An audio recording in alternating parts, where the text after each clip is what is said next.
Hello, and welcome to Integrated Wellbeing, the place where grieving people and the professionals who serve them come together to be uplifted, inspired, and guided by the wonderful guests that come here today. And I'm very happy to welcome our guest, Holly Duckworth. Good morning, Holly. Hello, Georgina. What a joy it is to be with you and get to connect and then, share with your listeners. Thank you for this honor. You're welcome. It's so wonderful to have you today. What I'd like to do is share with you Holly's background because she has been called a trailblazer of mindfulness leaders. And it's important for us today to learn more about mindfulness from her. Holly is the owner of Leadership Solutions International. For over 20 years, she's worked to change how we think about the impacts of stress in meetings. As a certified workplace mindfulness facilitator, she leads the global mindfulness efforts for the meetings industry. She's the founder of the American Mindfulness Association to advance mindfulness, a key strategic business practice. As author of 4 books at the intersection of leadership, sales, and mindfulness, she is a sought-after global keynote speaker. Look for Holly as a featured live mindfulness trainer on Insight Timer app, or as the host-producer of the Everyday Mindfulness Show with more than 150 episodes, or as the co-facilitator of the monthly Chaos to Calm Challenge for mindful leaders. She's been recognized by Smart Meetings magazine, BizBash for her innovative approach and commitment to the health and well-being of meetings for planners and participants. So Holly, once again, thank you so much for being here today. And what I'm really curious about is how did you get into the mindfulness aspect of this life of yours? Well, Georgina, I think we have to let your listeners in that we have been friends for many, many years. And I think there's something that's embedded in the gift in that if you are moving through any grief in your life, personal, professional, work, health, all of that there's a remembrance. And we hope that in this sharing, we can share that Georgina and I have companioned each other as professional friends through career and business and life challenges. And as you are navigating your own thing, that we would, invite you to reach out to that friend. That yes, there's all these professionals we're here to support too, but sometimes there's the professional piece, and then there's just sometimes the friend to grab the Kleenex box, to laugh, to have that glass of tea or wine, whatever, but to create a safe space for you right where you are. And that's kind of sort of how my mindfulness journey evolved. As you heard in my bio, I have a lot of advanced degrees in business and entrepreneurship. Attained an advanced degree as a licensed spiritual practitioner. And then ultimately that kind of twisted my path into this advanced degree in mindfulness. And at the top of the show, I'll just help frame that for your listeners, that mindfulness is one of those words that can be a little interesting, and that you might remember the word like Amazon. Amazon used to be a place in the jungle. Now it's that place in the jungle online, right? Mindfulness is kind of one of those words where, mindfulness used to be pretty tightly framed around meditation and spiritual practices. But just as the word Amazon has evolved, the word mindfulness has evolved. And so at the American Mindfulness Association and my workplace work, we really frame it up around the definition by Jon Kabat-Zinn. Mindfulness is the practice of being fully present in the moment without judgment. And it's all secular and neuroscience based. However, I just, again, if you're listening to this and you have any spiritual or religious background, Hindu, Buddhist, Muslim, Christianity, you just like to go walk on a mountaintop, hold on to that, let that support you in these times, but let a mindfulness practice sit gently next to it to continue to support the work that you do. So that's a little bit about mindfulness and kind of the top line of my journey of how I got here. That's so intriguing, Holly, which leads me to the next question. Tell me more about that belief and base that you just shared, whatever it is, Buddhist, Hindu, Christian, and the mindfulness practice that would sit next to it. Well, I like to think of mindfulness in a modern era, much like exercise. If we say exercise, that's kind of a big umbrella word that might mean I'm a runner, I go to yoga, I jog, I lift weights, whatever that exercise is for you. Mindfulness is a similar type of concept, kind of an umbrella word that might tap into a variety of skills. It might be meditation, it might be going on a mindful walk, might be fully present when you eat or even when you wash your hands, might be setting an intention for your day, or even just having an affirmation that you say.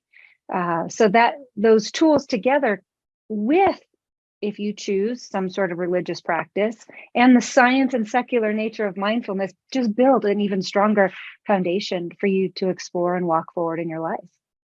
Ah, that's absolutely amazing. Thank you very much for that deepening, because the definition is so clear. And yet, how many times do I sit down to eat my dinner and I'm not fully present with that food in front of me? And so simply today, as a result of our conversation, I will be eating differently and certainly drinking my smoothie differently. So thank you very much, Holly. Well, and I think this is a place to remember too, it's a muscle we practice, and it's not a perfect. So wherever you are connecting into this conversation, recognize that, even though I'm the mindfulness expert, as they say, I'm the expert because I work that muscle. And that moment that you catch yourself off track, or maybe you're in a thought spiral that you're perceiving as negative or not where you want to be. Mindfulness is that leap to say, wait a second, I'm going to come back to center. I'm going to come back to that joy, that kindness. And sometimes it's maybe even just neutral. I think we forget sometimes neutral is even a choice when we're in deep grief. That is really, really the practice of coming back to the present moment. And you don't have to be perfect at it in any stretch of the imagination. Well, thank you.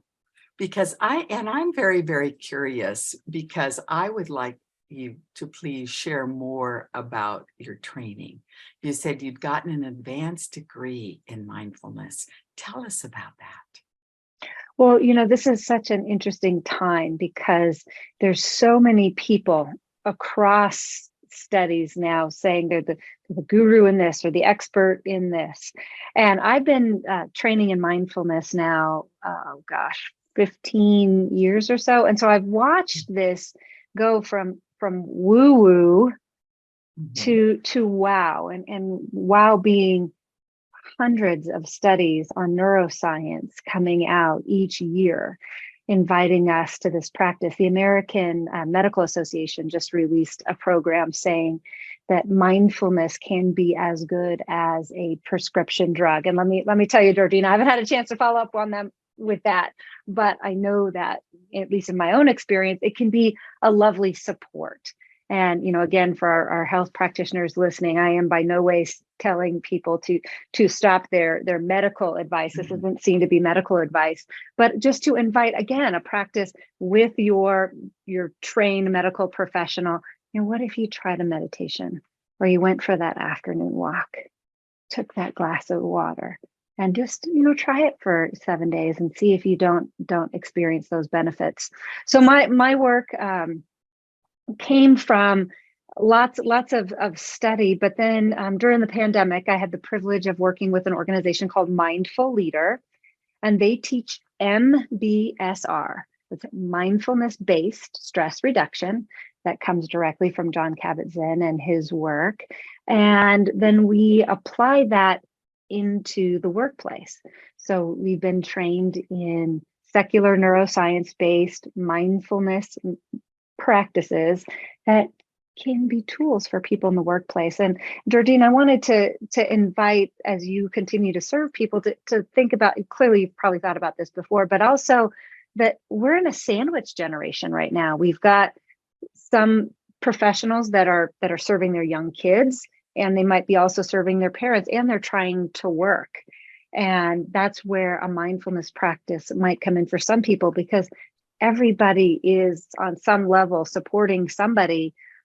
And that can be an honor, and it can also be a grief moment of burnout and overwhelm. And so many of my private coaching clients and my keynote speeches come from industries that are burned out. And my work really is based on that advanced degree, that certification. And how do we do this mindfulness piece in a secular and neuroscience-based way? I so appreciate that, Holly, because I also work with the corporate world. And it was interesting. There was a young woman that we had moved through some things that had happened in her childhood that were holding her back in relationships. And so there were a few affirmations that came through and a mindfulness practice with the cleansing breath. And as our time together was coming to a close, she said, Georgina, this is all great, but I'm working from home, because this was in the pandemic, with 2 school-age children, a wonderful husband, and a house to keep up. How do I do this?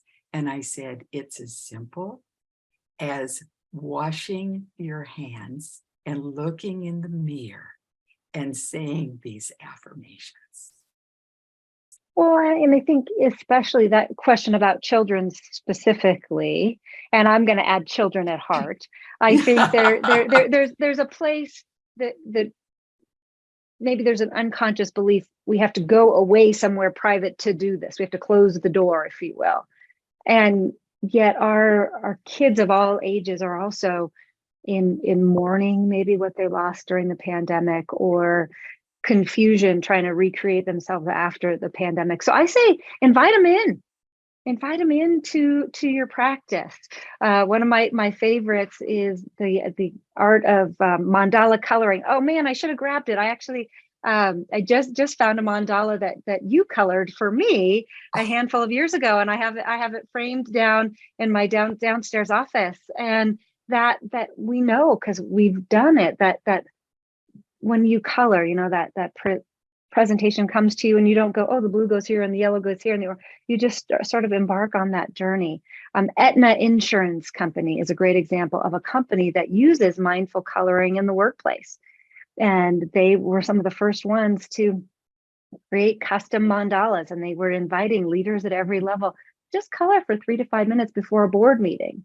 And what they found was the more they did that, their leaders could let go of the stress of what came before, be fully present in the moment, and make great business decisions going forward. What a wonderful story that is. Thank you so much. Well, you've been now, you said, for 15 years, really focused on mindfulness. So what is your vision of mindfulness as a profession? You started an association. Tell us more about that, please. Well, it's funny being a futurist. And Georgina, you've known me a long time. I often see things down the road before they arrive. And I used the exercise example earlier. That started with, Jane Fonda and her leggings.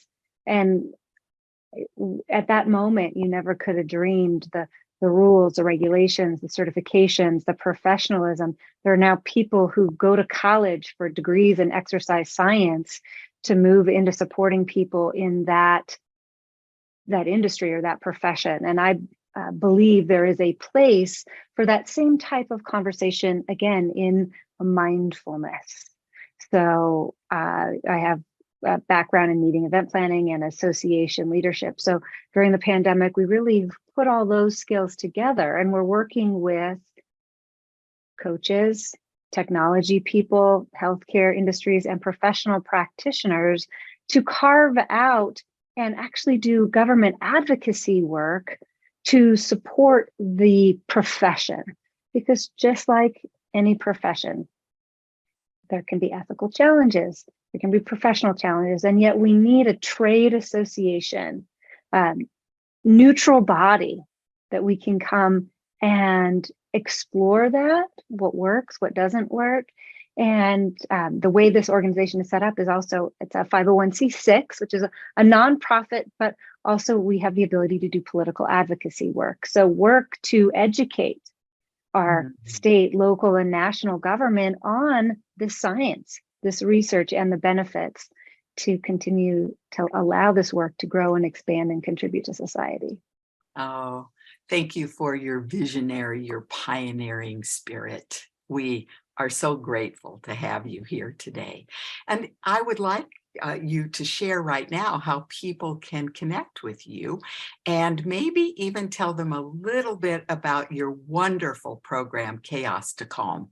And we'll put a link to that below this. Well, that was a lot of questions, Georgina. I haven't had enough coffee today.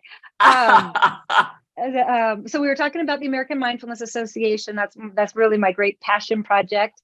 I also have Leadership Solutions International, and you referenced several of the books that I've written in that work. And I actually brought with me today Everyday Mindfulness. This is the book that kind of really started the growth of this work. And it's Everyday Mindfulness, Chaos to Calm in a Crazy World. And I think it's most poignant, the opening paragraph of this book. And maybe it will resonate with your listeners. It says, "We live in a world bigger, better, faster, and more. A world where when we greet each other, we might ask the question, 'Hello, how are you? How are you?' And the response often comes back, 'I'm okay.' But 'I'm okay' is really code. I'm about to lose my stuff, to lose my mind, and I don't want you to know."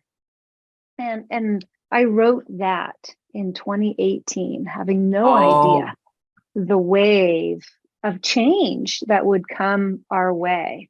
Yes. So this book, from that place of honoring every day we have the choice to be in the calm or in the chaos, is a daily inspirational reader. So more than maybe talking about my work, I just might invite people, if you are in that tornado of grief, start to come back to a daily practice. And this book is an intention setting practice. And I know that this is going to be launched in February. So each month has a different theme. And the theme for February is centering in self-love. And however you are in the experience of grief, the theme for February says resistance is futile. The collective awareness on the planet of February is that of love, Valentine's cards, chocolates, and flowers. For the purpose of this month's applied mindfulness practice, just each day, center in self-love. And then it gives you an inspirational quote and a story and an invitation to pick your intention each day.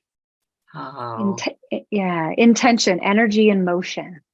Yes. How will you put your energy in motion each day? So that's the keynote. We have a book on sales and leadership that uses some of these same practices. That became the foundation of the Chaos to Calm Challenge, the 5-day, half an hour a day for 5-day challenge. You can get it on our website, and we walk through what is mindfulness, how to be mindful, how to set an intention, how to set an affirmation. And it's really invited as a workbook so that you can work out this muscle. Thank you so much, Holly. And what I really appreciate about that is something for people to hold in their hand. Because so much of what's happening is out there.